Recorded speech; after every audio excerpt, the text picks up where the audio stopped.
হযরত শাহজালাল রহমাতুল্লাহি আলাইহি। অলিকুলের শিরোমণি হযরত শাহজালাল রহমাতুল্লাহি আলাইহি আরব সাম্রাজ্যের হেজাজ প্রদেশের দক্ষিণ পশ্চিম দিকে অবস্থিত ইয়েমেনে 1322 খ্রিস্টাব্দে সুপ্রসিদ্ধ শেখ বংশে মাহমুদ কুরাইশির গৃহে জন্মগ্রহণ করেন। তার পিতার নাম ছিল মাহমুদ কুরাইশি। তিনি একজন মহা ক্ষমতাশালী বীর পুরুষ ছিলেন। শুধু বীর পুরুষই ছিলেন না, বরং তিনি একজন খাঁটি ঈমানদার ও ইসলামের একজন মহান সেবকও ছিলেন। কোনো মানুষ কষ্ট ক্লেশ ছাড়া উন্নতির শীর্ষে চূড়ায় আহরণ করতে পারে না। হযরত শাহজালাল রহমাতুল্লাহি আলাইহির জীবনেও এহার ব্যতিক্রম ঘটেনি। প্রথমে তার শিশু জীবনের দিকে দৃষ্টি নিক্ষেপ করলেই অন্তরে দুঃখের ঝড় বয়ে যায়, শিউরে ওঠে সমস্ত শরীর। শিশু শাহজালাল এর মাত্র 3 মাস বয়সের সময় তার মা জননী দুনিয়া থেকে চিরনিদ্রায় শায়িত হন। ইন্না লিল্লাহি ওয়া ইন্না ইলাইহি রাজিউন। এরপর তার লালন পালনের ভার স্বীয় পিতা মাহমুদ কুরাইশি গ্রহণ করেন। মাহমুদ কুরাইশি সৈয়দ বংশের পুণ্যবান একজন স্ত্রীকে পেয়ে খুবই সুখী হয়েছিলেন। তার স্ত্রীর মৃত্যুতে তিনি অত্যন্ত ব্যথিত হন। তিনি আর কোনো নারীকে গ্রহণ না করে বাকি জীবন সঙ্গীহীন অবস্থায় কাটিয়েছেন। বর্তমানেও দেখা যায় কোনো ঘরে গৃহিণী না থাকলে সংসার চালাতে হয়। তাই হয়তো হযরত শাহজালালের মা জননী মারা যাওয়ার পর পিতা মাহমুদ কুরাইশি খুব কষ্ট ক্লেশ করেই সংসার চালাতেন। শিশু শাহজালালকে লালন পালন করতেন। অন্যদিকে বীর মাহমুদ কুরাইশি ইসলাম প্রচারের জন্য অসংখ্য যুদ্ধ করেছেন এবং প্রত্যেকটি যুদ্ধে তিনি জয়লাভ করেছেন। অন্যদিকে তিনি ধন সম্পদেও ছিলেন প্রাচুর্যশীল। ধনী হলেও তিনি ধন সম্পদের উপর কখনো আসক্ত হননি। ইসলাম প্রচারের যুদ্ধ করেই তিনি জীবন কাটিয়েছেন। এদিকে আস্তে আস্তে শাহজালালের জীবনেও নেমে আসে শোকের তুফান, কারণ পিতার স্নেহ বেশি দিন তার ভাগ্যে জোটেনি। মা জননীর মৃত্যুর কিছুদিন পরে দেশের সীমান্তে যখন মুসলমানদের সঙ্গে বিধর্মীদের বিরাট যুদ্ধ শুরু হয়, সেই যুদ্ধে তখন বীর যোদ্ধা মাহমুদ কুরাইশির ডাক পড়ে যায়। যখন মাহমুদ কুরাইশি এই যুদ্ধের সংবাদ পেলেন, তখন তার মন চিন্তিত হয়ে পড়ল। না জানি যুদ্ধ থেকে আর ফিরে নাও আসতে পারি। অপরদিকে শিশু শাহজালালের কথাও ভাবতে লাগলেন, আমি যদি এই যুদ্ধ থেকে ফিরে আসতে না পারি, তখন মাতৃপ্রীতিহারা শিশু শাহজালালের অবস্থাটা কি হবে।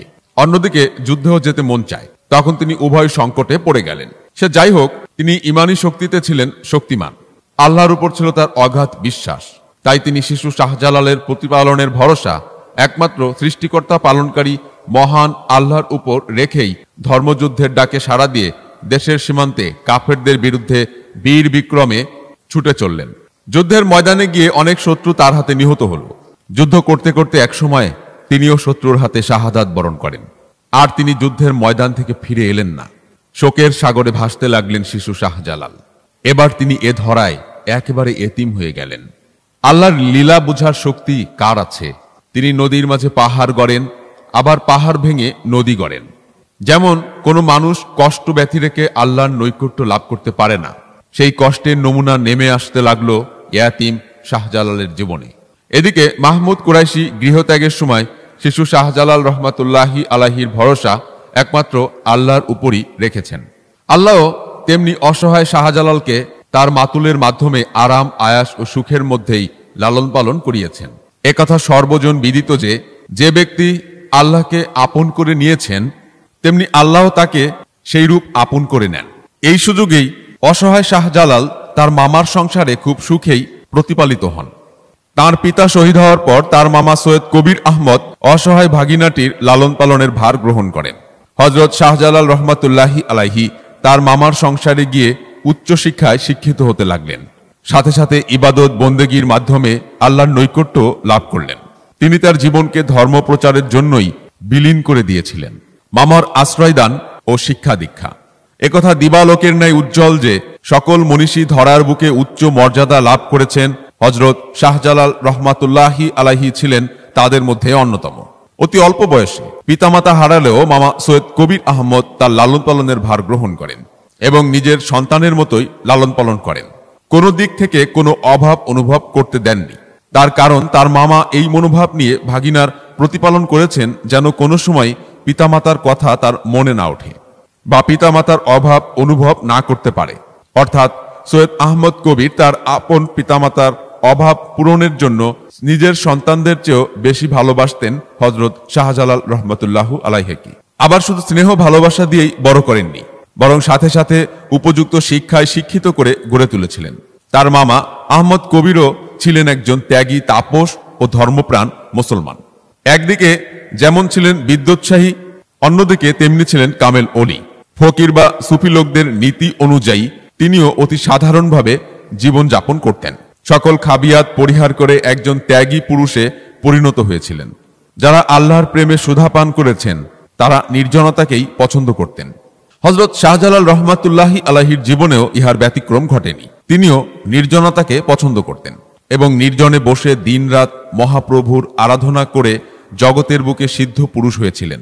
নামাজ, রোজা, হজ, জাকাত যথানিয়মে আদায় করতেন।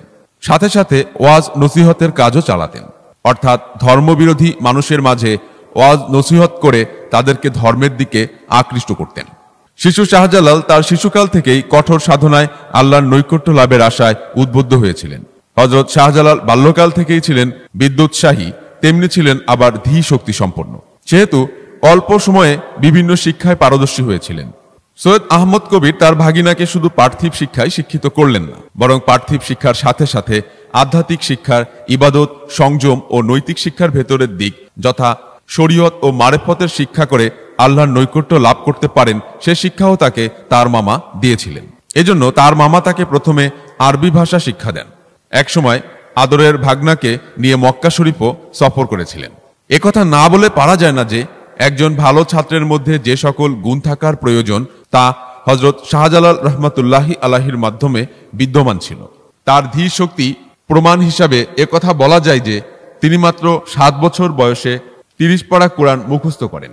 এরপর তিনি মামাকে শিক্ষাগুরু হিসেবে গ্রহণ করে তার কাছ থেকে কোরআন, হাদিস, তফসির, ফিকহ, তাসাউফ, বালাগাত ও মান্তিক ইত্যাদি বিষয়ের উপর গভীর জ্ঞান লাভ করেন। একসময় তার মামা সৈয়দ আহমদ কবির একার পক্ষে এতগুলো বিষয় অধ্যাপনা করা কষ্ট অনুভব করলেন। তখন তার মামা উচ্চ শ্রেণীর আলেমকে বালক শাহজালালের গৃহশিক্ষক হিসাবে নিযুক্ত করেন।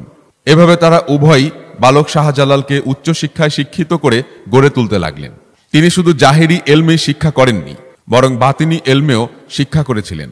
তাই তো দেখা যায় বালকেরা যে বয়সে দুষ্টুমি খেলাধুলার মধ্যে কাটায় সে বয়সে বালক শাহজালাল রহমাতুল্লাহি আলাইহি জ্ঞান অর্জনের জন্য মনোনিবেশ করেছেন।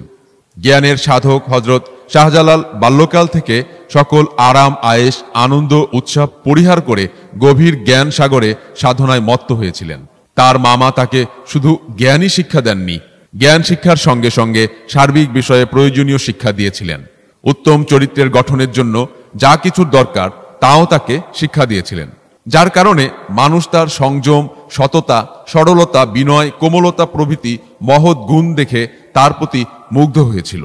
তার মামা সৈয়দ আহমদ কবির ছিলেন একজন বিচক্ষণপূর্ণ লোক, সেহেতু তার বিচক্ষণতার দ্বারা তার ভাগিনার পূর্ণ পরিচয় পেয়েছিলেন। তিনি অতি সহজেই বুঝতে পেরেছিলেন যে বালক শাহজালাল একজন জগৎ বরেণ্য ব্যক্তি হবেন। বালক শাহজালালের অন্তরখানা ছিল আয়নার মতো স্বচ্ছ ও নির্মল। তাই তো ঐতিহাসিকরা তাকে ইসলামের দর্পণ বলেও আখ্যা দিয়েছেন। শৈশব হতেই কোনো খারাপ কাজ করা তো দূরের কথা, কোনোদিন তার মধ্যে খারাপ কাজের রেখাপাতও ঘটেনি।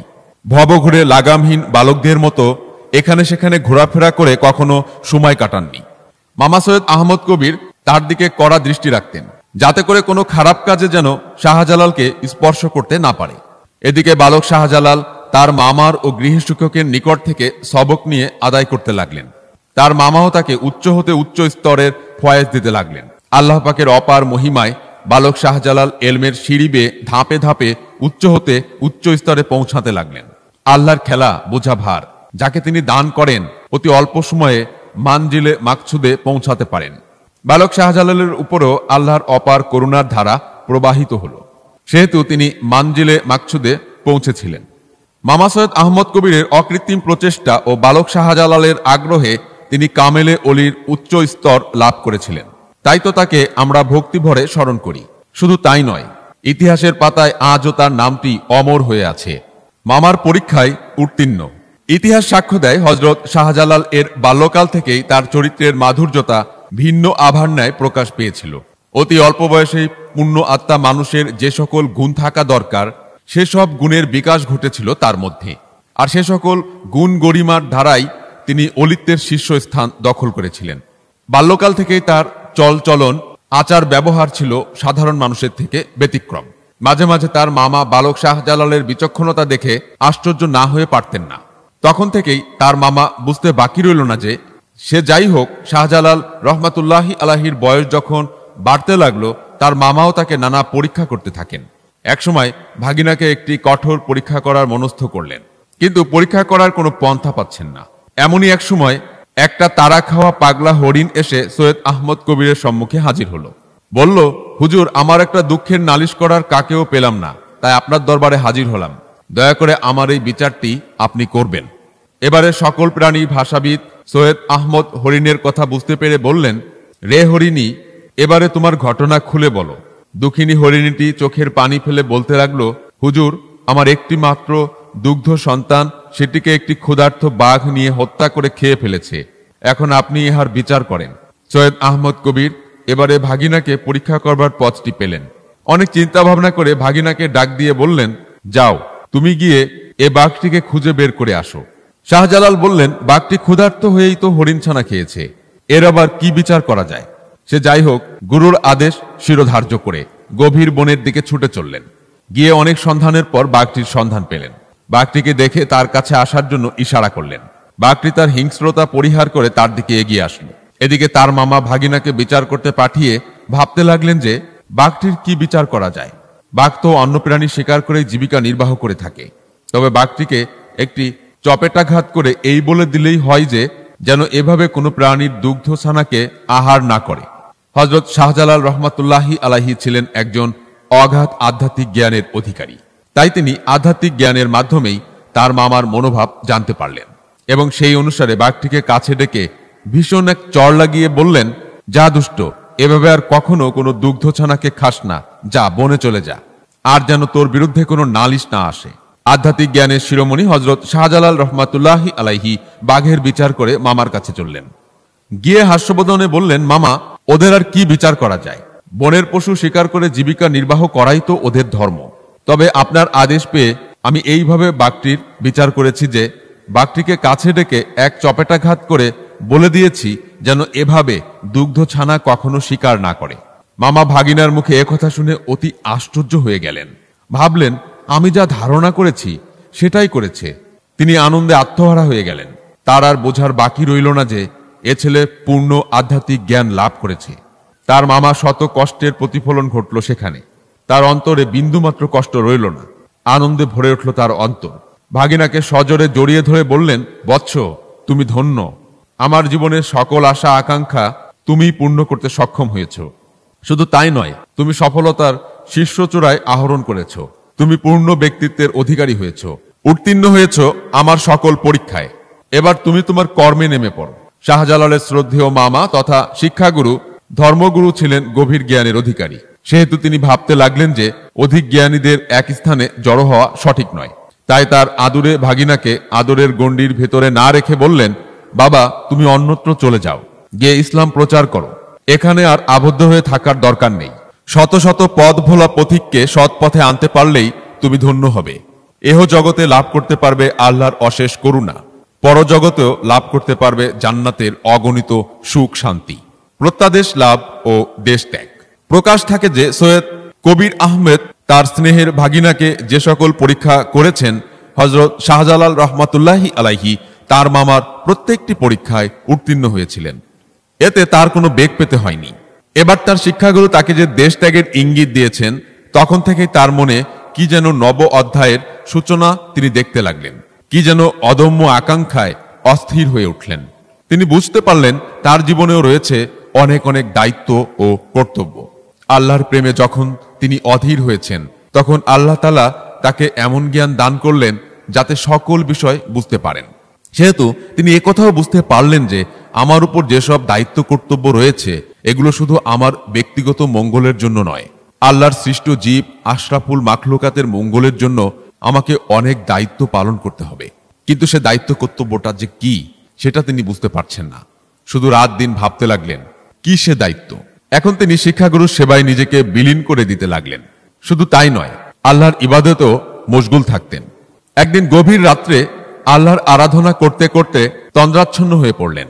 এমন সময় তিনি স্বপ্নে দেখলেন কে যেন তাকে ডেকে বলছে, হে শাহজালাল, তুমি যে কঠোর সাধনা ও তপস্যার দ্বারা আধ্যাত্মিক জ্ঞান ও সংযমতা অর্জন করেছ, এসব তোমার নিজের জন্য নয়। এবার তুমি মানব জাতির কল্যাণের জন্য নিজেকে নিয়োগ করো। পাপাচার ধর্মান্ধ মানুষকে আহ্বান করে ইসলামের সুশীতল ছায়াতলে আশ্রয় দান করো। ইসলাম প্রায় অর্ধ বিলীনের পথে, তাই সকল মানুষকে ইসলামের দাওয়াত দিয়ে ইসলামের পতাকা পূর্ণ উত্তোলন করো। বিপদগামী মানুষকে আশ্রয় দিয়ে মুক্তির দিশা দাও। আর বসার সময় নয়, ইসলাম জগতের মহান আদর্শকে আবার পূর্ণ প্রতিষ্ঠিত করে তার দীপ্ত রোশনি দিয়ে কুয়াচারে নিমগ্ন পাপী তাপিকে কুলসিত আত্মা থেকে আলোকিত করে তোলো। ইসলাম আবার দুনিয়ার বুকে পূর্ণ জাগরুক হোক, এটাই তো প্রতিপালকের পরম ইচ্ছা। সেই ইচ্ছা পূরণের জন্যই আল্লাহ তোমাকে প্রয়োজনীয় জ্ঞান দান করেছেন। আর বিলম্ব করার সময় নেই। ধর্ম প্রচারের জন্য উদ্বুদ্ধ হয়ে দায়িত্ব পালনে তৎপর হও। যে স্থান থেকে ইসলাম বিলীনের পথে মানুষ নানা অনাচার কুয়াচারে লিপ্ত, সেখানে গিয়ে দায়িত্ব পালন করো। এবার তার তন্দ্রা ভাঙলে মনে পড়ল স্বপ্নে পাওয়া প্রত্যাদেশের কথা। সাথে সাথে ভীত হলেন, আবার আনন্দিতও হলেন, কারণ যে বিষয়টা নিয়ে তিনি চিন্তা ভাবনা করতেছিলেন সে সমস্যার সমাধান হয়ে গেল। তাই তো তিনি আনন্দিত হয়ে পরের দিন ভোরে শিক্ষাগুরুর নিকট জানালেন। কিন্তু তিনি বুঝতে পারলেন না কোথায় সে জায়গাটি। কিন্তু মনোবল হারালেন না, বরং আনন্দে আত্মহারা হয়ে পড়লেন। ভাবলেন, তাহলে সেই মহান দায়িত্ব পালনের জন্য কি আমাকে পাঠিয়েছেন? এই প্রত্যাদেশও কি একই উদ্দেশ্যে দিয়েছেন? আবার ভাবতে লাগলেন, আল্লাহর প্রত্যাদেশও কি উপেক্ষা করা যায়? কখনো না, আমাকে পূর্ণ দায়িত্ব পালন করতেই হবে। কিন্তু শত চিন্তা ভাবনার পরেও নির্দিষ্ট স্থানটি নির্বাচন করতে পারলেন না। এদিকে তার শিক্ষাগুরু সৈয়দ আহমদ কবির তার প্রিয় ভাগিনার স্বপ্ন শুনে অত্যন্ত আনন্দিত হলেন। বললেন, এ মহান দায়িত্ব তোমাকে পালন করতেই হবে। আমিও তোমাকে অনুমতি দিলাম, যাও তুমি গিয়ে তোমার দায়িত্ব পালন করো। এবারে হযরত শাহজালাল তার মামার অনুমতি পেয়ে দেশ ত্যাগের জন্য প্রস্তুত হলেন। পরের দিন ভোরে তার মামা সৈয়দ আহমদ কবির এক মুষ্টি মাটি ভাগিনার হাতে দিয়ে বললেন, যাও বাবা, এখান থেকে পূর্ব দিকে চলে যাও এবং যাত্রা পথে যেখানে রাত্রি যাপন করবে সেখানকার মাটি পরীক্ষা করে দেখবে। এই মাটির সাথে যে স্থানের মাটির মিল হবে সেখানেই তুমি তোমার আস্তানা তৈরি করে বসবাস শুরু করো এবং সেখানেই তোমাকে আল্লাহর কর্তব্য পালনে ব্যপ্ত হতে হবে। দেশ ত্যাগের পূর্বে মামার এই আদেশ পেয়ে স্থান নির্বাচনের ব্যাপারে যে চিন্তা তার মনে দোলা দিতেছিল সে চিন্তাও বিদূরিত হল। এবার তিনি 12 জন শিষ্য সহচর নিয়ে ভারতবর্ষের দিকে রওনা হলেন। অজানা অচেনা পথ ধরে চলতে লাগলেন, কিন্তু কোনরূপ বাধা বিঘ্নের কথা অন্তরে স্থান দিলেন না। আল্লাহর দেওয়া প্রত্যাদেশ পালনের জন্যই মানব সেবায় নিজেকে বিলীন করার উদ্দেশ্যেই নতুন পথ ধরে চলতে লাগলেন। একথা সুউজ্জ্বল যে আলেমকুলের শিরোমণি হযরত শাহজালাল রহমাতুল্লাহি আলাইহি বেশি দিন ইয়েমেন থাকলেন না। ইয়েমেন থেকে তিনি পূর্ববঙ্গ রওনা হলেন। প্রতিমধ্যে তিনি দিল্লিতেও কিছু সময় অবস্থান করলেন। তখন দিল্লির বাদশাহ ছিলেন আলাউদ্দিন খিলজি। দিল্লিতে তৎকালে একজন প্রখ্যাত আউলিয়া বাস করতেন। তার নাম ছিল হযরত নিজামুদ্দিন আউলিয়া। তার সুনামও সর্বত্র ছড়িয়ে পড়ল। হযরত শাহজালাল রহমাতুল্লাহি আলাইহি দিল্লিতে এসে তার নাম শুনে তার সাথে সাক্ষাৎ করার ইচ্ছা প্রকাশ করলেন। যেই ইচ্ছা সেই কাজ। হযরত শাহজালাল রহমাতুল্লাহি আলাইহি নিজামুদ্দিন আউলিয়ার সাথে সাক্ষাৎ করলেন। তিনি শাহজালালকে সাধ্য অনুযায়ী মেহমানদারি করলেন এবং ওখানে রাত্রি যাপনের জন্য অনুরোধ করলেন। শাহজালাল রহমাতুল্লাহি আলাইহি ওখানেই রাত্র কাটালেন। রাত্রে হযরত নিজামুদ্দিন আউলিয়া হযরত শাহজালালকে তার অলিত্বের ব্যাপারে পরীক্ষা করতে চাইলেন। নিজামুদ্দিন আউলিয়া একটি কৌটায় কিছু আগুন ও তুলা ভরে কৌটার মুখ বন্ধ করে তার কাছে পাঠালেন। আধ্যাত্মিক জ্ঞানের মহাসাধক হযরত শাহজালাল নিজামুদ্দিন আউলিয়ার মনোভাব বুঝতে পেরে বিসমিল্লাহ বলে কৌটার মুখ খুললেন। দেখা গেল তুলাকে আগুন স্পর্শ করেনি। ইহা দেখে নিজামুদ্দিন বুঝতে পারলেন শাহজালালের ব্যাপারে এবং তার পায়ে পড়ে কান্না শুরু করে দিলেন এবং তার কাছে ক্ষমা চাইলেন। দয়াদ্র চিত্তের মহামানব হযরত শাহজালাল তাকে ক্ষমা করে দিলেন। এবারে হযরত নিজামুদ্দিন আউলিয়া শাহজালাল রহমাতুল্লাহি আলাইহিকে চিনতে পেরে অত্যন্ত আনন্দিত হলেন এবং পরের দিন ওখান থেকে বাংলাদেশের দিকে রওনা হলেন। তখন নিজামুদ্দিন আউলিয়া তাকে ধূসর বর্ণের একজোড়া কবুতর উপহার দিলেন। সিলেটে যে হাজার হাজার জালালি কবুতর দেখা যায়, ইহাদের আদি কবুতর সেই উপহার দেয়া কবুতর দুটি। এখনো সিলেটের দরগাহ শরীফে অসংখ্য কবুতর দেখা যায়। শুধু সিলেটে নয়, সারা বাংলাদেশে এই কবুতর দুটির বংশধর বিস্তার লাভ করেছে। বাঙালি মানুষ তাকে এমনভাবে শ্রদ্ধা ভক্তি করে যেন তার কবুতরের মধ্যেও কিছুটা বিদ্যমান রয়েছে। এমনকি এই কবুতরের মাধ্যমে অনেকে ভাগ্য নির্ধারণ করে থাকেন। যেমন কোনো বাড়িতে বা ঘরে এই জালালি কবুতর এসে বাসা বাঁধলে মঙ্গলের নিদর্শন হিসাবে ধরে নেওয়া হয়। পক্ষান্তরে কোনো বাড়ি বসবাসকারী জালালি কবুতর যদি বাড়ি থেকে অন্যত্র চলে যায় আর ফিরে না আসে, তাহলে সেটা অমঙ্গল হিসাবে ধরে নেওয়া হয়। বাংলাদেশের কোনো সম্প্রদায়ের লোকই এই কবুতরের গোস্ত ভক্ষণ করে না। এই কবুতরের নামও হযরত শাহজালাল রহমাতুল্লাহি আলাইহির নাম অনুসারে নাম রাখা হয়েছে জালালি কবুতর। এদিকে হযরত শাহজালাল সকল স্থানেই তার মামার দেওয়া মাটি সহচর বৃন্দের দ্বারা পরীক্ষা করালেন, কিন্তু এখন পর্যন্ত মিলাতে পারলেন না। তাই তার অগ্রযাত্রাও রুদ্ধ হল না। তাই তিনি সামনের দিকে অগ্রসর হলেন। এবারে তিনি বাংলাদেশের দিকে মনোনিবেশ করেন এবং এই দেশেই তিনি চলে আসেন। গৌর গোবিন্দের পরিচয় ও তার অত্যাচার। প্রকাশ থাকে যে গৌর গোবিন্দ পূর্বপুরুষ সম্পর্কে তেমন কোনো তথ্য পাওয়া যায় না। তবে ঐতিহাসিকদের মতে জানা যায় তিনি এক মহিষী মহিলার জারজ সন্তান ছিলেন।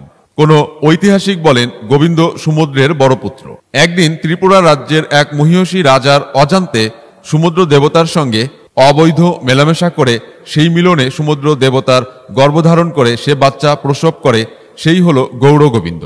তার দেহের আকৃতি এমন ভয়ানক ছিল যে তাকে দেখলেই মনে ঘৃণা আসত এবং ভয় পেত।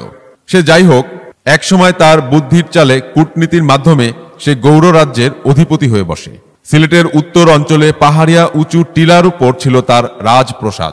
তার রাজপ্রসাদ এমনভাবে নির্মাণ করেছিল যেখানে বাইরের কোনো শত্রু প্রবেশ করতে পারত না। সে এমন অত্যাচারী ছিল যে একসময় অনুভব করতে পারল যে আমার অসংখ্য শত্রু রয়েছে।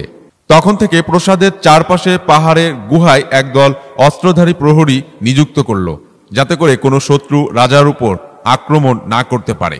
গৌর গোবিন্দের রাজ্যের এখানে সেখানে অসংখ্য মূর্তি ছিল। রাজা ও মন্ত্রী সভাসদগণ সকলেই উহার পূজা করত। রাজা এমন ভ্রমের মধ্যে নিপতিত ছিল যে সেই মাটির তৈরি মূর্তির আদেশ উপদেশ অনুযায়ী নিজেকে পরিচালিত করত এবং রাজ্য সেই অনুপাতে চলত। সে এমন মনগড়া সংবিধানের উপর প্রতিষ্ঠিত ছিল যে তার অস্ত্রাগারে একটি বৃহদাকারের ধনুক ছিল। ভ্রান্ত রাজা উহার মাধ্যমেই ভাগ্য নির্ধারণ করত। এবার আসা যাক অত্যাচারের দিকে। গৌর রাজার অত্যাচারের দিক থেকে বেশি খ্যাতি লাভ করেছিল। সমস্ত শ্রীহট্ট 3 ভাগে বিভক্ত করে 3 জন রাজা শাসন করত। তার মধ্যে গৌর রাজ্যের শাসক ছিল গোবিন্দ, তাই তো তার নাম হয় গৌর গোবিন্দ। তখন তার মতো অত্যাচারী উৎপীড়নকারী শাসক অন্য কোথাও দৃষ্টিমান হতো না। তার অত্যাচারের বিক্রমে সকল স্তরের জনগণ সর্বদা ভয়ে কম্পমান থাকত। তার অত্যাচারের কথা পার্শ্ববর্তী দেশগুলোর কারো অজানা ছিল না। ওলিয়ে কামেল হযরত শাহজালাল রহমাতুল্লাহি আলাইহির সিলেট আগমনের পূর্বে সারা শ্রীহট্টকে বিধর্মীরা দখল করেছিল। মুসলমানদের কোনো অধিকার ছিল না। সকল শ্রেণীর জনগণকে অত্যাচারী রাজা মূর্তি পূজায় বাধ্য করত। এই কুআচরণ থেকে কেউই রক্ষা পেত না। সকলে ঘরে ঘরে গৃহদেবী নির্মাণ করে উহার পূজা অর্চনা করত। সেখানে 12 মাসে 13 পূজা সমারোহ হতো। যারা রাজার পায়রুবি করত তারা বেশ সুখে শান্তিতেই বসবাস করতে পারত। কিন্তু মুসলমানরা তার অত্যাচারের কারণে তাদের ধর্ম পালনে সকলে ব্যর্থ ছিল। গোবিন্দর শাসনামলে সিলেটের মুসলমানদের সংখ্যাও ছিল কম। মাঝে মধ্যে যারা 2-4 জন ছিল তাদের দুঃখ যাতনার সীমা ছিল না। কোনো মুসলমান স্বীয় ধর্ম পালনে প্রকাশ্যে কোনো কাজ করলে বা গোপনেও কিছু করলে তাকে রাজ দরবারে হাজির করে তার উপর নানা নির্যাতন উৎপীড়ন করত। কোনো স্থানে কোনো মুসলমান আজান দিলে কুকুরের মতো লালায়িত হিন্দু গোষ্ঠীরা তাকে ধরে নিয়ে অত্যাচারী গোবিন্দের কাছে নিয়ে যেত। এক কথায় মুসলমানরা স্বাধীনভাবে তাদের ধর্ম পালন করতে পারতেন না। এমনকি কোনো মুসলমান গরু জবাই করতে পারত না বা কুরবানিও করতে পারত না। গোবিন্দের অত্যাচারে সকল মুসলমান অতিষ্ঠিত হয়ে উঠল। সকলেই একা একা ভাবতে লাগলো যে আমার শক্তি থাকলে গোবিন্দের বিরুদ্ধে সংগ্রাম জারি করতাম। ইমানি চেতনায় তাদের মধ্যে কম ছিল না, কিন্তু কারো একার পক্ষে রাজার বিরুদ্ধে কিছু বলার ক্ষমতা ছিল না। এমনকি কোন স্থানে রাজসভায় হাজির হয়ে নানা উপায়ে শাস্তি দিয়ে মারধর করে পাঠিয়ে দিত। উচ্চস্বরে আজান একামত দিতে পারত না। নামাজে সূরা ও কোরআন তেলাওয়াত করতে পারত না। যারা ধর্মে আগ্রহী ছিল তারা সকলেই চায় যে স্বীয় ধর্ম পালন করি, আর মুসলমানরাও এদের থেকে ব্যতিক্রমী ছিল না। সকল মুসলমানদের মনেই ধর্ম পালনের আগ্রহ ছিল, কিন্তু অত্যাচারী শাসক গোবিন্দের কারণে কোনো মুসলমান তাদের ধর্ম পালন করতে পারত না। বুরহানুদ্দিনের ফরিয়াদ। রাজা গৌর গোবিন্দের শাসনামলে শ্রীহট্টের এক পাদদেশে পুণ্যাত্মার অধিকারী শেখ বুরহানুদ্দিন নামে একজন লোক ছিলেন। তিনি আল্লাহর উপর বিশ্বাসী ছিলেন। তার ঈমানও ছিল অটল। তিনি যখন যুবক বয়সে উপনীত হলেন তখন অনেক জায়গা থেকে বিয়ের প্রস্তাব আসলো, কিন্তু বুরহানুদ্দিন যেমন পাকা ইমানদার ছিলেন, তেমনি তার বুদ্ধি বিবেচনাও ছিল অনুরূপ। অন্য কোনো ব্যক্তির ঈমান সম্পর্কে না জানলেও কতগুলো নির্দেশ তার জানা ছিল, তাই সে সেই নির্দেশ খুঁজে তার মতো একটি পূর্ণবান মেয়েকে স্ত্রী রূপে বরণ করলেন। বেশ সুখে শান্তিতেই কয়েকটি বছর কেটে গেল তাদের। বুরহানুদ্দিন ঈমানে যেমন ছিলেন পরিপূর্ণ, ধনে জনে মানেও তেমনি ছিলেন পরিপূর্ণ। সেহেতু স্ত্রীকে নিয়ে মহা শান্তিতেই দাম্পত্য জীবন যাপন করতে লাগলেন। কিন্তু বুরহানুদ্দিনের যখন যুবক জীবন কেটে প্রৌঢ় অবস্থায় পৌঁছালেন, তখন কোনো সন্তানের মুখ দেখার সৌভাগ্য হলো না। এতদিন বেশ সুখেই কাটল। যখন সন্তানের চিন্তা মাথায় ঢুকলো, তখন কে যেন তাদের সুখের ঘরে দুঃখের আগুন জ্বালালো। এখন আর মনে শান্তি নেই। নানা জনে নানা কথা বলতে লাগলো, অনেকেই বন্ধা বলে আখ্যা দিলেন। এছাড়া অনেক কটূক্তি দ্বারা তাদের মন মগজ খারাপ করে তুলল। তিনিও চিন্তায় অধীর হলেন, আল্লাহ যদি আমাদের কোনো পুত্র সন্তান দান না করেন, তাহলে আমার বংশ এখানেই শেষ, কারণ সংসারে সন্ধ্যাবাতি জ্বালাবার কেউ থাকবে না। তাই চিন্তায় তিনি অধীর হয়ে উঠলেন। সন্তান লাভের কোনো লক্ষণই ছিল না তাদের মাঝে। প্রায় বৃদ্ধা অবস্থায় তাদের মনে সন্তানের আকাঙ্ক্ষা জাগল। বুরহানুদ্দিন ছিলেন খাঁটি ইমানদার, তাই সন্তান লাভের জন্য কৃত্রিম কোনো পদ্ধতি না নিয়ে আল্লাহর কাছে ফরিয়াদ জানাতে লাগলেন। তাদের উভয়ের মন থেকেই কে যেন শান্তি কেড়ে নিল। এমন অবস্থায় তারা পৌঁছল যে খাওয়া দাওয়ার প্রতি তাদের কোনো খেয়াল নেই। দিনরাত শুধু সন্তান লাভের আকাঙ্ক্ষা নিয়ে আল্লাহর শাহী দরবারে ফরিয়াদ করতে লাগলেন। হে আল্লাহ, তুমি অসীম, তোমার গুণ, মাগফিরাত, দয়া সবকিছুই অসীম। তোমার ধন ভাণ্ডার সব সময় পরিপূর্ণ। তুমি যাকে ইচ্ছে তাকেই দান করতে পারো। তাই আমি তোমার কাছে কোনো ধন সম্পদ চাই না। যে উদ্দেশ্যে এই গভীর রাত্রে আমরা তোমার দরবারে হাত তুলেছি, তোমার কাছে তা অজানা নয়। হে মাবুদ, তোমার কাছেই আকুল আবেদন, তুমি আমাদের মনের আশা পূর্ণ করে দাও। বুরহানুদ্দিন ও তার স্ত্রী দিনের পর রাত, আবার রাতের পর দিন আল্লাহর দরবারে ফরিয়াদ করতে লাগলেন। মহান দানশীল আল্লাহর কাছে মন খুলে কিছু চাইতে পারলে আল্লাহ তাকে তা দান করেন। একসময় তিনি দেখতে পেলেন তার স্ত্রী গর্ভধারণ করেছে, কিন্তু তিনি ফরিয়াদ থেকে বিরত হলেন না। একসময় তিনি ফরিয়াদ করতে গিয়ে বললেন, হে মাবুদ, তুমি আমাকে একটি পুত্র সন্তান দান করো। জানি তোমার দানের হাত খাটো নয়।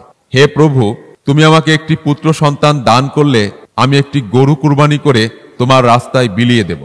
আল্লাহ তার প্রার্থনা কবুল করে একটি পুত্র সন্তান দান করলেন। বুরহানুদ্দিনের মান্নাত আদায়। একথা দিবালোকের ন্যায় উজ্জ্বল যে শেখ বুরহানুদ্দিনের যুবক জীবনে কোনো সন্তানাদি হয়নি। পরিশেষে তার প্রার্থনা, আর্তনাদ ও মান্নাতের প্রতিফলে তাদের উপর আল্লাহর রহমত নাজিল হল। একসময় দেখা গেল পূর্ণবতী স্ত্রী গর্ভধারণ করেছেন। এখন আর মনে আনন্দ ধরে না। কে দেখে সে আনন্দ? সে যে জন্য তারা উভয় চাতক পাখির ন্যায় আশ্বস্ত ছিল, আজ সে আশা পূরণের পথে। তাই তো তিনি দান সৎকার হাতকে প্রসার করলেন। গরিব দুঃখী তার কাছে এসে আনন্দেই ফিরে যায়, কারণ তিনি সকল ভিক্ষুককেই বেশি বেশি দান করতেন। ক্রমশ দিন পেরিয়ে যায়, আনন্দ বাড়তে থাকে, আবার আকাঙ্ক্ষাও বাড়তে থাকে। কোন দিন দেখবে সন্তানের মুখ। অন্যদিকে আল্লাহর দরবারে প্রার্থনাও করতে থাকেন, হে প্রভু, তুমি আমাকে একটি নেক সন্তান দান করো। এদিকে তার স্ত্রী নির্দিষ্ট সময় ঘনিয়ে আসলো। এক রাত্রে স্ত্রীর প্রসব বেদনা অস্থির হয়ে পড়লেন, কিন্তু মনে তার অপার আনন্দ। সে যাই হোক, কিছুক্ষণ পরে বুরহানুদ্দিনের অন্ধকার ঘরকে আলোকিত করে এক নবজাত পুত্র সন্তান পদার্পণ করল। তাদের উভয়ের মনে আনন্দের সীমা রইল না। সকলকে তিনি মিষ্টিমুখ করালেন। যারা তাকে কটূক্তি করেছিল তাদেরকেও ডেকে আপ্যায়ন করালেন। বাচ্চার চতুর্দশ দিবসে তার অঙ্গীকার পালনের জন্য তার নিজের পালিত মোটা তাজা গরুটি আল্লাহর নামে কুরবানি করে দিলেন। সমস্ত গোস্ত গরিব মিসকিনদের মধ্যে বন্টন করে দিলেন। শুধু তাই নয়, গরিব মিসকিনদের জন্য এক প্রীতিভোজের আয়োজনও করেছিলেন। খুব আনন্দের সাথেই কুরবানির কাজ সমাধা করেছিলেন। গৌর গোবিন্দের ক্রোধ। মহান আল্লাহ তাআলা মাখলুকাতকে মানুষের কল্যাণের জন্যই সৃষ্টি করেছেন। কারো থেকে শ্রম নিয়ে কারো গোস্ত ভক্ষণ করে মানুষের উপকৃত হয়। গরু এমন একটি প্রাণী যেটার দ্বারা মানুষ শ্রম ও ভোগ করে ইহার গোস্ত ভোগ করতে পারে। যেসব প্রাণীর গোস্ত আল্লাহ হালাল করে দিয়েছেন তাদের মধ্যে গরুর গোস্ত ছিল অন্যতম। তবে বামপন্থী দু একটা ধর্মে গরুকে ভগবতীর ন্যায় মনে করে উহাকে পূজা করে থাকে। সেহেতু তাদের নিকট গরু জবেহ করে উহার গোস্ত ভক্ষণ করা খুবই জঘন্য অপরাধ মনে করে। আবার অনেকে গোপ্রাণীকে মায়ের সমান মনে করে খুব ভক্তি শ্রদ্ধা করে থাকে। দুর্ধর্ষ পৌতলিক ও আচারনিষ্ঠ হিন্দু রাজা গৌর গোবিন্দ ছিল বামপন্থী ভ্রান্ত দলের শামিল। তিনি স্বাভাবিকভাবেই খুব অত্যাচারী লোক। তার উপর আবার এহেন জঘন্যতম অপরাধে যে কত পরিবর্তন হয়েছে সেটা বলাই বাহুল্য। সে একবার গো হত্যাকে রাষ্ট্রবিরোধী কাজ বলে ঘোষণা করেছিল, যাতে করে কোনো মুসলমান স্বীয় ধর্ম ঠিকভাবে পালন করতে না পারে। সে যাই হোক, আল্লাহর খেলা বোঝা ভার। ধর্মপ্রাণ বোরহানুদ্দিন একটি পুত্র সন্তান লাভ করে মহান প্রভুর কাছে কৃত প্রতিজ্ঞা পালন করার জন্য তার গৃহে পালিত সবচেয়ে সুন্দর ও সবচেয়ে হৃষ্টপুষ্ট গরুটাই আল্লাহর নামে কুরবানি করে উহার গোস্ত গরিব দুঃখীদের মধ্যে বন্টন করে দিলেন। এদিকে যখন গোস্ত বন্টন করতেছিলেন, তখন একটি পাখি একটি ছোঁ মেরে এক টুকরো গোস্ত নিয়ে গেল। আল্লাহর লীলা কে বুঝতে পারে? হতভাগা সে পাখিটি গোস্ত টুকরো খেতে পারল না। যখন গৌর গোবিন্দের রাজপুরীর উপর দিয়ে পাখিটি গোস্ত টুকরো নিয়ে উড়ে যাচ্ছিল, তখন রাজপুরীর পূজা মন্দিরের আঙিনায় গোস্ত টুকরা পড়ে গেল। কথাই বলে, যেখানে বাঘের ভয় সেখানেই রাত হয়। বোরহানুদ্দিনের পালাও তাই। খুব গোপন সতর্কের সাথে গো জবাই করে গোস্ত বন্টন করেছিল। তার উপরও তার সুখের সংসারে তাসের ঘরের ন্যায়, বালুর বাঁধের ন্যায় ফসকে গেল। তার জীবনে নেমে আসে অশান্তির হাহাকার। মহান আল্লাহ যে বোরহানুদ্দিনের কষ্টের মাধ্যমেই এ বাংলার মুসলমান জাতিকে মুক্তি দেবেন তা কে জানত? গোবিন্দ যখন শিব পূজায় রত ছিল, ঠিক সেই সময় মন্দিরের সেবায়ত পূজারী দৌড়ে এসে কাঁপতে কাঁপতে বলে উঠল, মহারাজ, সর্বনাশ হয়েছে। জাত ধর্ম আচার অনুষ্ঠান সবকিছু সর্বনাশ হয়েছে। বেঁচে থেকে আর লাভ কি? বামন ঠাকুরের চেহারা বিকৃত হয়ে গেল। এবার গৌর গোবিন্দ বামন ঠাকুরকে লক্ষ্য করে বলল, তুমি অমন করো না। কি হয়েছে বামন ঠাকুর, খুলে বলো। বামন ঠাকুর তখন কম্পিত কণ্ঠে বলল, মহারাজ, আমরা যাকে ধর্মে মা বলে শ্রদ্ধা নিবেদন করি, সেই গোমাংস মন্দিরের আঙিনায়। একথা মুখে আনলেও নরকে যেতে হবে। ঠাকুরের কথা শেষ হতে না হতেই গর্জে উঠল, বলল, অসম্ভব। আমার রাজ্যে এমন কাজ করার সাহস কে পেল? তখন বামন তাকে সেখানে নিয়ে পড়ে থাকা গোস্তের টুকরোটি দেখালো। সাথে সাথে তেলে বেগুনে জ্বলে উঠল। বামন ঠাকুর বলল, নিশ্চয়ই কোনো মুসলমান এ কাজ করার সাহস পেয়েছে। গৌর গোবিন্দ রেগে বলল, মুসলমান? কোথায় সে মুসলমান? আমার রাজ্যে বসে এত বড় জঘন্য অপরাধ কোন মুসলমানের বাচ্চায় সাহস পেল? তখনই রাজা তার লোক লস্কর ডেকে পাঠালো, কে সেই অপরাধী মুসলমান? মুহূর্তের ভিতরে আমার সম্মুখে হাজির করো, নিজ হাতে আমি তাকে শায়েস্তা করব। যেই হুকুম সেই কাজ। রাজার লোক লস্কর সকলে রাজ্যের অলিতে গলিতে ছড়িয়ে পড়ে অনেক খোঁজাখুঁজির পর সংবাদ পেল যে শেখ বোরহানুদ্দিনই এ কাজ করেছে। এবার সেখানে কয়েকজন লোক গিয়ে বোরহানুদ্দিনকে ধরে নিয়ে রাজ দরবারে হাজির করল। গোবিন্দ গর্জে উঠে বোরহানুদ্দিনকে জিজ্ঞেস করল, কেন তুমি এহেন কাজ করেছ? কে তোমাকে এমন কাজ করার সাহস দিল? তখন বোরহানুদ্দিন তার সমস্ত ঘটনা খুলে বললেন। অত্যাচারী গোবিন্দ ইহা শুনে আরো ক্রোধে ফেটে পড়ল। বলল, একটি ছোট শিশুর মঙ্গলের জন্য এহেন জঘন্যতর অপরাধ করতে সাহস পেলে আজ তোমার আর রক্ষা নেই। এদিকে পাপিষ্ঠ নরাধম বোরহানুদ্দিনের সেই অনেক দিনের চাওয়া পাওয়া আকাঙ্ক্ষিত নবজাত শিশুকে রাজ দরবারে আনার জন্য আদেশ দিলেন। নিষ্ঠুর লোক গিয়ে বোরহানুদ্দিনের ঘরে হাজির হলো। নির্দয় লোকগুলো গিয়ে বোরহানুদ্দিনের স্ত্রীর কোল থেকে মায়ের বুকের ধন সেই নবজাত শিশুটিকে কেড়ে নিয়ে এলো।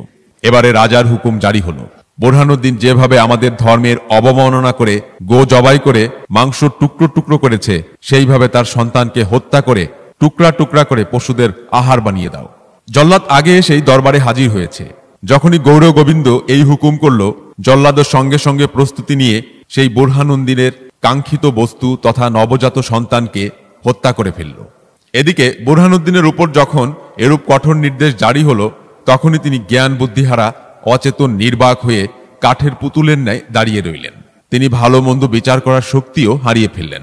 তার সম্মুখে সেই আদরের সন্তানকে হত্যা করা হলেও কিছু বলার শক্তি তার ছিল না। এখানেও অত্যাচারী রাজা অত্যাচারের হাত ক্ষান্ত হল না, আরো সম্মুখ দিকে অগ্রসর হলো। এবার রাজা বলল, রে বোরহান, তুই যে হাতে গো জবেহ করেছিস সেই হাতটিও কাটা যাবে। রাজার যেই কথা, জল্লাদের সেই কাজ। সাথে সাথে নিষ্ঠুর জল্লাদ বোরহানুদ্দিনের হাতখানাও কেটে দিল। উহ, কি সে হত্যাকাণ্ড! সে কি বিভীষিকাময় মুহূর্ত! বোরহানুদ্দিনের অন্তরের দুঃখের ঝড় বয়ে গেল। দুঃখের অন্ত রইল না। তবুও অটল বিশ্বাসী বোরহানুদ্দিন দিন থেকে বিচলিত হলেন না।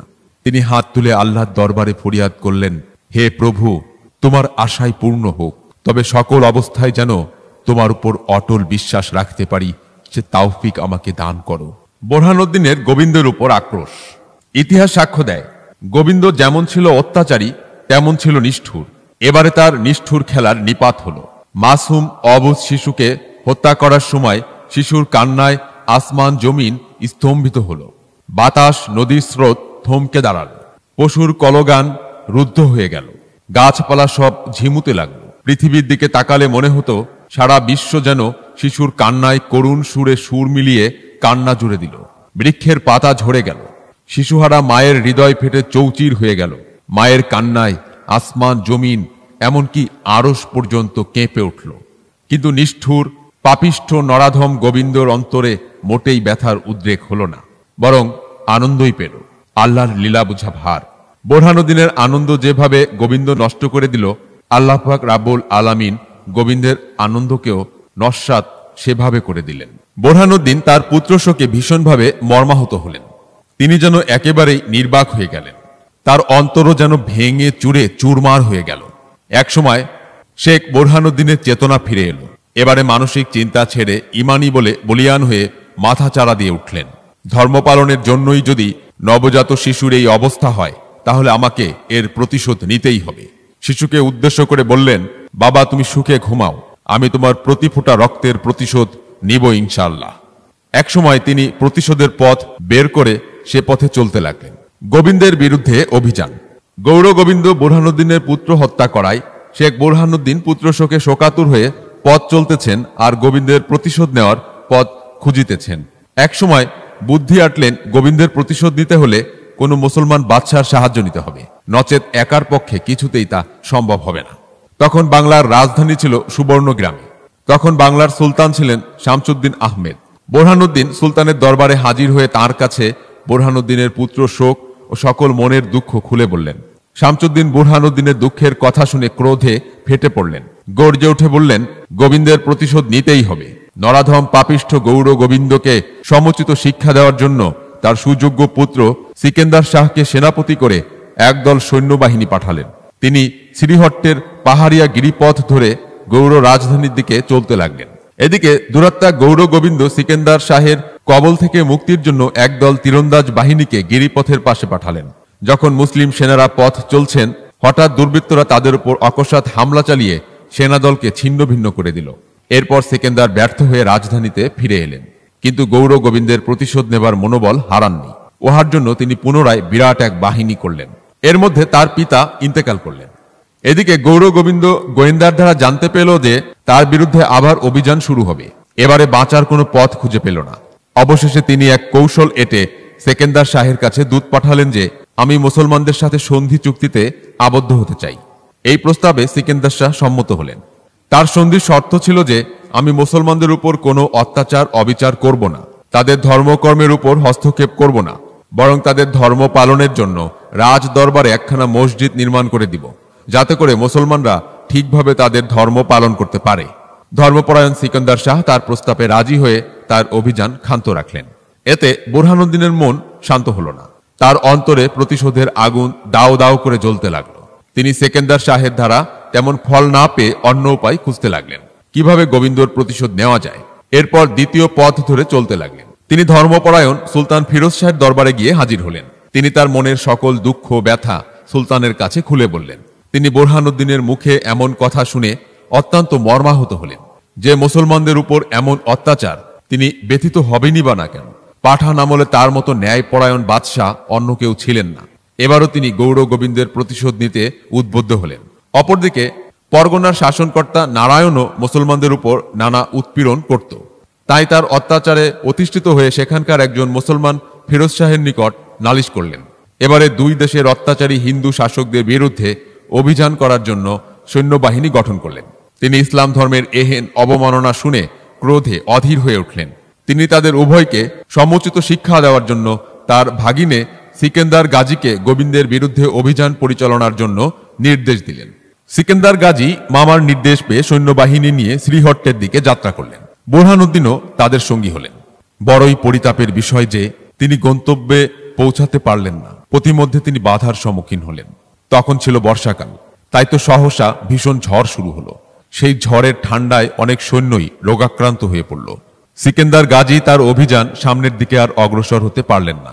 অনেক সৈন্য প্রতিমধ্যে রোগাক্রান্ত হয়ে মারাও গিয়েছেন। এ অবস্থা দেখে হতাশায় পড়ে তিনি রোগাক্রান্ত হয়ে পড়েন। অনেকে যখন মৃত্যুর কোলে ঢলে পড়ল, তখন মৃত্যুর ভয়ে অনেক সৈন্য তাঁবু থেকে পলায়ন করে চলে গেল। যারা বেঁচে রইল তারাও শক্তিহীন হয়ে পড়লেন। এত বিপদের পরও তিনি নিরাশ হলেন না। তিনি পুনরায় দিল্লির শাসনকর্তার নিকট দূত মারফত তার বিপদের কথা জানালেন এবং আরো কিছু সংখ্যক সৈন্য চাইলেন, যাতে করে তার এ যাত্রাকে সফল করে তোলা যায়। চিরকুমার শাহজালাল। যে সকল মহামানব ধরার বুকে থেকে আল্লাহর প্রেম লাভে সক্ষম হয়েছেন, তাদের মধ্যে হজরত শাহজালাল রহমাতুল্লাহি আলাইহি ছিলেন অন্যতম। আল্লাহর নৈকট্য লাভকারী বান্দারা কোনোদিন এই নশ্বর জগতে সংসার পাতবার ইচ্ছা করেননি। হজরত শাহজালাল রহমাতুল্লাহি আলাইহির জীবন ও ইহার বিন্দুমাত্র ব্যতিক্রম ঘটেনি। তবুও রক্তে মাংসে গড়া মানুষের সঙ্গিনী নিয়ে জীবন চালাতে কার না ইচ্ছে হয়। হয়তোবা ইচ্ছা জেগেছিল, কিন্তু শুধু আল্লাহর প্রেমে মুগ্ধ হয়েই তিনি জীবনের এই দিকটার প্রতি ছিলেন সম্পূর্ণ উদাসীন। অনেক সময় খুব সুন্দরী ও ধনাঢ্য ব্যক্তিদের প্রস্তাব আসত, কিন্তু কোনো ক্রমেই তা তিনি গ্রহণ করেননি। কোনো সময় তার শিষ্যরা তার কাছে বিয়ে না করার কারণ জিজ্ঞেস করত। তার উত্তরে তিনি একথাই বলতেন যে মহান আল্লাহ যে উদ্দেশ্যে সৃষ্টি করেছেন তার দায়িত্বই ঠিকভাবে আদায় করতে পারিনি, সেহেতু আবার একটি বিয়ে করে সংসারের ঝামেলা মাথায় নেওয়া উচিত মনে করি না। আবার তিনি শিষ্য সাগরেদদেরকে বলতেন, তোমরা তো আমার বিয়ের জন্য বলো, আসলে যার শরীর আছে, মাংস রক্ত আছে, তার বিয়েরও প্রয়োজন আছে, কিন্তু আমার যে শরীর নেই, এই যে দেহখানা দেখো, এটা তো সম্পূর্ণ আল্লাহতেই বিলীন করে দিয়েছি, অতএব আমার বিয়ের প্রয়োজন হয় না। আরেকবার হযরতের কাছে বিয়ের প্রস্তাব আসলে উহার উত্তরে তিনি বললেন, দুনিয়ার সকল অশান্তির মূল কারণ হচ্ছে নারীরা, তাই আমি সেই অশান্তির অতল গহ্বরে ডুবতে চাই না, চাই শুধু আল্লাহর প্রেম ও নৈকট্য। কোনো মানুষের কাছে সঙ্গীহীন জীবনযাপন করা খুবই কষ্টসাধ্য। তাই বলে হযরত শাহজালালের বেলায় সেটা ঘটেনি, কারণ তিনি সর্বদা আল্লাহকে প্রকৃত সঙ্গী রূপে গ্রহণ করেছিলেন। সেহেতু বলা যায়, বাহ্যিক দৃষ্টিতে সঙ্গীহীন দেখলেও প্রকৃতপক্ষে তিনি সঙ্গীহীন ছিলেন না। তবে তিনি বিবাহ করেননি বলে সমাজে মুজাররাত নামেও পরিচিত ছিলেন। ইহার অর্থ হল চিরকুমার। তিনি দুনিয়ার লোভ, লালসা, ধন, সম্পদ, আরাম আয়েশের প্রতি কখনোই মত্ত হননি। তার জীবনের প্রধান কাজই ছিল জাহেলিয়াতের মধ্যে নিবদ্ধ জনগণের মধ্যে সুন্দর ও সত্য ধর্ম প্রতিষ্ঠিত করা। যারা অসৎ পথে চলে গেছে, সৃষ্টিকর্তার কথা ভুলে গেছে, তাদেরকে সৎ পথে আনা। আল্লাহর দেয়া এই মহান দায়িত্ব পালনের জন্যই তিনি স্বীয় মায়া মমতায় বিজড়িত মাতৃভূমিও ত্যাগ করেছেন এবং তার প্রচারের সঠিক জায়গাটা বেছে নেওয়ার জন্য এশিয়ার বিভিন্ন দেশ ভ্রমণ করেছেন। পরিশেষে শ্রীহট্টেই হল তার প্রকৃত ধর্মপ্রচারের স্থান। কোনো এক সময় শীতের মৌসুমে হযরত শাহজালাল রহমাতুল্লাহি আলাইহি শীতে আক্রান্ত হয়ে বারংবার মুসলিম শাসক সেকেন্দার গাজীকে জানালেন, আমার জন্য শীতের একটা ব্যবস্থা করুন। এর জবাবে তিনি বললেন, শাহজালাল শীতের দিনে শরীর গরমের জন্য একজন সুন্দরী নারী চান। রাজার যেই কথা, উজিরদের সেই কাজ। সেকেন্দার গাজীর হুকুমে একজন সুন্দরী নারীকে পালকিতে করে হযরতের কাছে পাঠিয়ে দিলেন। সংসার ত্যাগী হযরত শাহজালাল রহমাতুল্লাহি আলাইহি বললেন, হে সংসারাসক্ত সেকেন্দার গাজী, তুমি নিজেও এ নশ্বর জগতের মায়ার অতল গহ্বরে ডুবেছ, আর আমাকেও ডুবাতে চাও? সেকেন্দার গাজীর কারুকার্যে শাহজালাল বিস্মিত হয়ে বললেন, তুমি আমাকে এই নশ্বর জগতের মায়ায় ডুবাতে চাও? এর চেয়ে তুমি একাই মরো। আল্লাহর অলির মুখের কথা কি আর বিফলে যায়? এদিকে সেকেন্দার গাজী পরমা সুন্দরীকে হুজুরের কাছে পাঠিয়ে নদীর ঘাটে বড়শি দিয়ে মাছ ধরতে গেলেন। এদিকে হযরত যখন তাকে একাকী ডুবে মরার জন্য বললেন, সাথে সাথে সেকেন্দার গাজী হোঁচট খেয়ে নদীতে পড়ে মারা গেলেন। এটা আল্লাহর অলির অলৌকিক ক্ষমতা ছাড়া আর কিছুই নয়। মহাসাধক হযরত শাহজালাল রহমাতুল্লাহি আলাইহি নারী সংসর্গকে পছন্দ না করলেও তিনি নারীত্বের অবমাননা হতে দিলেন না। সে যাই হোক, তিনি তার একনিষ্ঠ শিষ্য হাজী ইউসুফকে বললেন, হে ইউসুফ, তুমি এই সুন্দরীকে বিয়ে করে নাও। হাজী ইউসুফও ছিলেন সংসার ত্যাগী, তাই তিনি কোমল কণ্ঠে বললেন, ওহে হযরত, আমার নিজের ভরণ পোষণের জন্য আল্লাহর উপর নির্ভরশীল, তাই একে বিয়ে করে আবার কোন ঝামেলায় পড়ব। সে যাই হোক, গুরুর কথা তিনি অমান্য না করে সেই পরমা সুন্দরীকে বিয়ে করলেন। বর্তমানে শ্রীহট্টে শাহজালালের দরবার যারা পরিচালনা করছেন, তারা সেই হাজী ইউসুফেরই বংশধর। হযরত শাহজালাল চিরকুমার থেকেই আল্লাহর প্রেম লাভ করে জীবনকে ধন্য করেছেন। শাহজালাল রহমাতুল্লাহি আলাইহির শেষ জীবন। অলিকুলের শ্রেষ্ঠতম সত্যের মহাসাধক হযরত শাহজালাল রহমাতুল্লাহি আলাইহি মহাসাধনার মাধ্যমে অর্জন করেছিলেন আল্লাহর প্রেম। তাই তো মানুষ আজ তাকে স্মরণ করে, ভক্তি করে। তিনি যেমন ছিলেন অলিকুলের শিরোমণি, সত্যের মহাসাধক ও ইসলাম প্রচারক, তেমনি ছিলেন একজন জনদরদী সমাজসেবক, মহামানব। জনকল্যাণমূলক কাজের জন্যই তিনি আজ সকল শ্রেণীর মানুষের কাছে স্মরণীয় হয়ে আছেন। তিনি একথা জানতেন, আল্লাহর সেবা করার মানেই তার সৃষ্ট জীব মানুষের সেবা করা। তাই তো তার সারাটি জীবনই জনসেবার লক্ষ্যে উৎসর্গ করেছেন। এমনভাবে তিনি জনগণের কল্যাণের জন্য নিজেকে বিলীন করেছেন যে তিনি নিজের খাওয়া দাওয়ার কথাও ভুলে যেতেন। কিন্তু দুনিয়ার কোনো সুখ শান্তি তার অন্তরে স্থান পায়নি।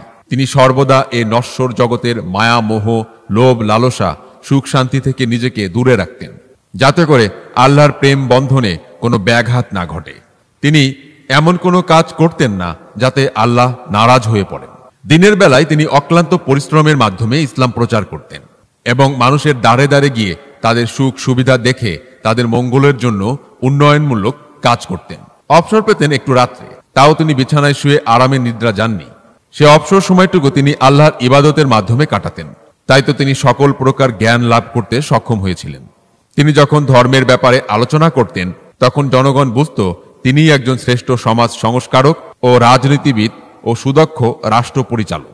আবার যখন তিনি অর্থনীতির দিক আলোকপাত করতেন তখন সকলের মনে হতো হযরত শাহজালাল রহমাতুল্লাহি আলাইহি একজন অন্যতম অর্থনীতিবিদ, কারণ তার ঐকান্তিক ইচ্ছা ছিল ধর্মনীতির সাথে রাজনীতি, অর্থনীতির সাথে সমাজনীতির সমন্বয়ে রাষ্ট্রকে সাধন ও প্রতিষ্ঠিত করা। ইসলাম একটি পূর্ণাঙ্গ জীবন বিধান, তাই জীবন চলার পথে সর্বক্ষেত্রের প্রয়োজন মেটাতেই ইসলাম সক্ষম। আর এই আদর্শের উপর প্রতিষ্ঠিত ছিলেন হযরত রাসূল করিম সাল্লাল্লাহু আলাইহি ওয়াসাল্লাম ও খুলাফায়ে রাশেদা। হযরত শাহজালাল রহমাতুল্লাহি আলাইহি ছিলেন রাসূলের সুন্দরতম পূর্ণ আদর্শের উপর প্রতিষ্ঠিত। সেহেতু তিনি রাসূলের ন্যায়ই সকল কাজ করার চেষ্টা করতেন। ইসলাম যেমন ব্যাপক, তিনি তেমনি ব্যাপকভাবেই প্রচার করতেন। ইসলামকে কোনো প্রতিষ্ঠান বা সংগঠনের মধ্যে সীমিত রাখেননি। শুধু কেবল কলেমা, নামাজ, রোজা, হজ, জাকাত, তাসবিহ, তাহলিল, মসজিদ ও খানকার মধ্যেই সীমাবদ্ধ রাখেননি। তিনি ইসলামের সকল নীতির উপর কড়া নজর রেখে সঠিক নীতির গুরুত্ব দান সহকারে ইসলাম প্রচার করেছেন। ইসলাম শব্দের অর্থ ব্যাপকভাবে পর্যালোচনা করে সেভাবেই প্রচার করতেন। তিনি সমস্ত জীবন একেবারেই সাদাসিদের মধ্যে কাটিয়েছেন। বৃদ্ধা অবস্থায়ও তার কোনো পরিবর্তন ঘটেনি, শুধু মানুষ হিসেবে দৈহিক অবস্থার একটু পরিবর্তন হয়েছিল। তিনি তার জীবনে যাই কিছু করতেন আল্লাহর রেজামন্দি হাসিলের জন্যই করতেন। তাই তো তিনি লাভ করেছিলেন আল্লাহর সন্তুষ্টি। হযরত শাহজালালের বিদায়ী ভাষণ। একথা দিবালোকের ন্যায় উজ্জ্বল যে সকল অলি আউলিয়া ভবিষ্যৎবাণী সম্পর্কে কিছু না জানলেও ইশারা ইঙ্গিতের মাধ্যমে, নির্দেশনের মাধ্যমে ভবিষ্যৎ সম্পর্কে কিছু অবগত হতে পারতেন। তাই তো হযরত শাহজালাল রহমাতুল্লাহি আলাইহি একসময় বুঝতে পারলেন যে তার সময় শেষ হয়ে আসছে। সেজন্য তিনি সকল শিষ্য, শাগরেদ, ভক্তবৃন্দ, সকল মুসলিম অমুসলিমদেরকে ডেকে একত্রিত করে তাদের উদ্দেশ্যে বিদায়ী ভাষণ দান করলেন। তিনি তার ভাষণে সকলকে উদ্দেশ্য করে বললেন, হে মানব সমাজ, তোমরা মনে প্রাণে বিশ্বাস করো যে আল্লাহ এক, অদ্বিতীয়, তার কোনো শরিক নেই। তিনি কাকেও জন্ম দেননি বা কারো থেকে জন্ম নেননি। তিনি কারো মুখাপেক্ষী নন। তিনি সারা বিশ্বকে সুন্দর করে সৃষ্টি করেছেন এবং তিনিই প্রতিপালন করেন। তিনি আমাদের একমাত্র উপাস্য। আল্লাহ যখন 18,000 মাখলুকাত সৃষ্টি করে মানব জাতিকে আশরাফুল মাখলুকাত বলে আখ্যা দিলেন, সেভাবেই তোমাদের জীবন যাপন করতে হবে। তোমরা মনে রাখবে, মানুষ সকলের চেয়ে সম্মানিত, তাই কোনো মানুষকে ঘৃণার চোখে দেখবে না।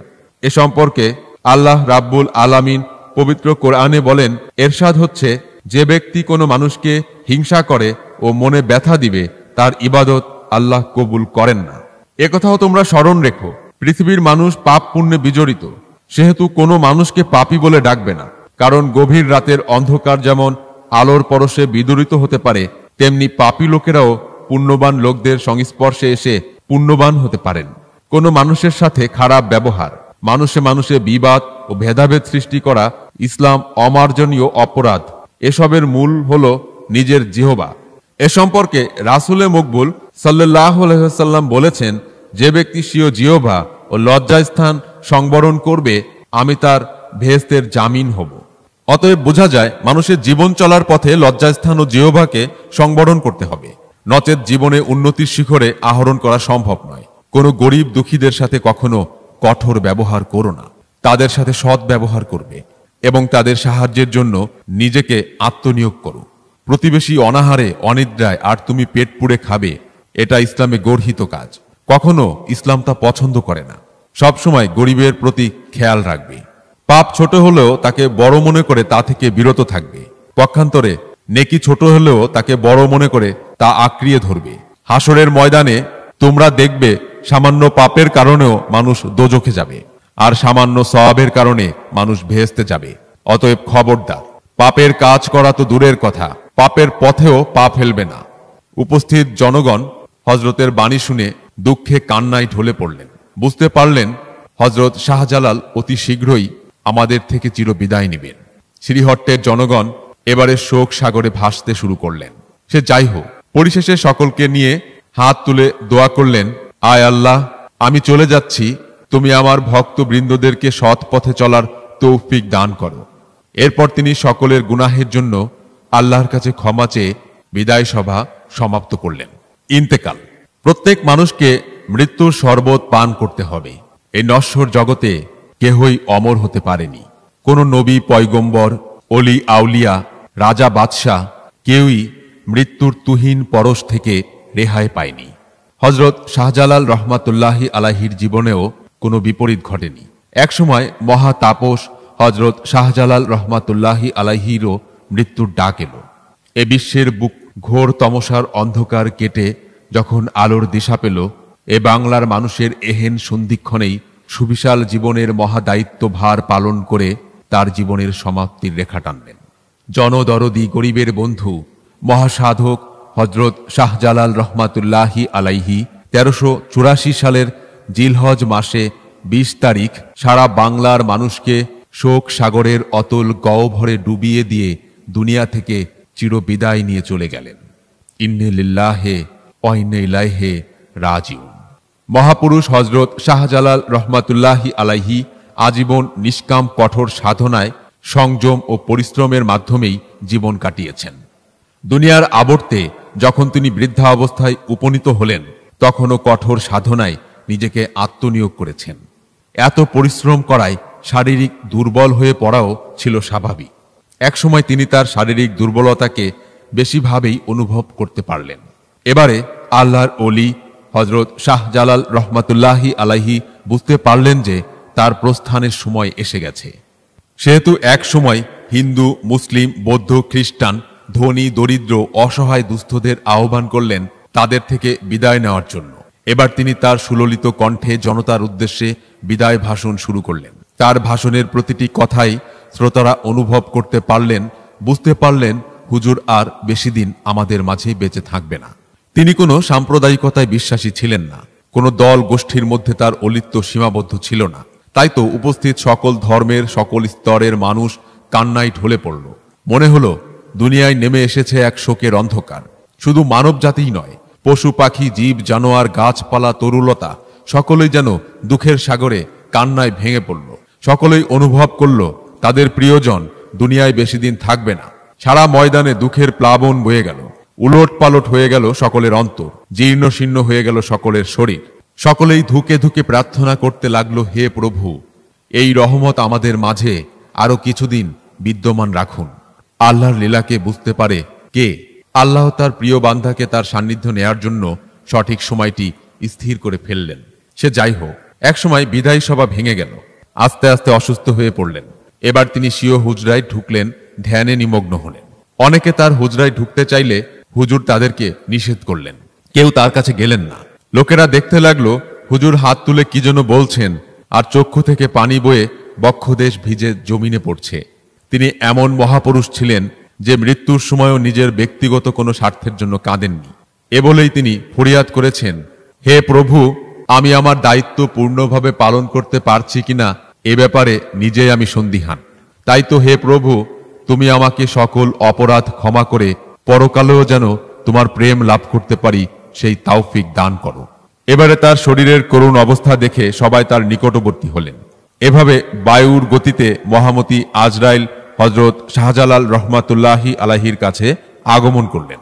হযরত আবার বিষণ্ণ বদনে সকলকে দূরে যেতে বললেন। আবার সবাই একটু দূরে সরে গেল। কিছুক্ষণ পর সকলে শুনতে পেল হযরত শাহজালাল সুললিত কণ্ঠে কলেমা তাইয়েবা ও কলেমা শাহাদাত পাঠ করছেন।